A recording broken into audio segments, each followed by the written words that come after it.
Tuan Dipertua, untuk makluman ahli yang berhormat, pada masa ini pengoperasian kerjasama antara syarikat online travel agent ataupun OTA dengan premis penginapan pelancong ataupun hotel di antara contohnya, mahupun transaksi dengan pengguna adalah antara persetujuan terma dan syarat antara pihak-pihak yang terbabit saja.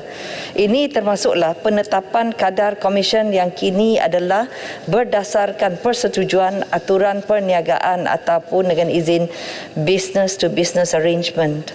Kedua-dua pihak iaitu di antara syarikat OTA dan premis penginapan pelancongan. Jadi hal ini kerana pada masa ini tiada sebarang undang-undang atau peraturan yang mengawal selia syarikat OTA di Malaysia. Oleh yang demikian, kami di Kementerian Pelancongan Seni dan Budaya sedang meneliti keperluan bagi mewujudkan satu mekanisme kawal selia terhadap salah satu segmen industri pelancongan ini.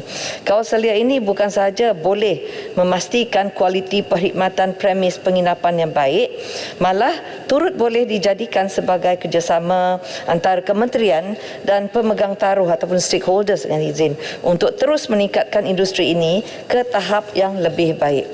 Penelitian ini, Tuan Dipertua, antara lain sudah pasti turut melihat isu mengenai kadar komisen yang dikenakan oleh setiap syarikat OTA kepada premis penginapan. Namun, kita perlu objektif dalam menimbang perkara ini. Ini kerana pelbagai faktor perlu diambil kira dalam memutuskan suatu dasar untuk hal ini seperti kuasa pasaran ataupun market forces dengan izin, menyokong pembangunan digitalisasi serta mewujudkan persekitaran perniagaan yang kondusif untuk membolehkan sesebuah syarikat berminat untuk terus beroperasi di Malaysia. Pada masa yang sama, ia bukan hanya menyentuh bidang kuasa MOTAC semata-mata, malah boleh merentasi bidang kuasa kementerian lain seperti Kementerian Perumahan dan Kerjaan Tempatan ataupun KPKT serta Kementerian Perdagangan Dalam Negeri dan Hal Ehwal Pengguna KPDNHEP. Sekian, terima kasih. Saya difahamkan MOTAC dengan kerjasama MPC dan KPKT telah memulakan proses untuk mendaftar premis yang disenaraikan dalam platform Airbnb, dan Airbnb juga bekerjasama dan mahu semua premis didaftarkan sebagai penginapan jangka pendek. Apakah status pendaftaran Airbnb dan bilakah ianya dapat dijalankan penguatkuasaan termasuk pengenaan cukai pelancongan supaya ianya level playing field dengan hotel bajet? Terima kasih.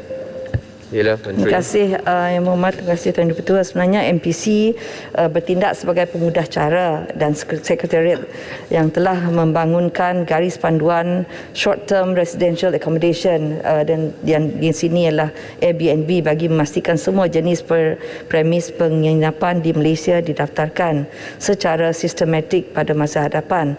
Antara elemen utama yang digariskan adalah pendaftaran, pelesenan, kawalan kacau ganggu, kutipan cukai dan tempoh penginapan. Soalan Yang Berhormat tadi bertanya statusnya.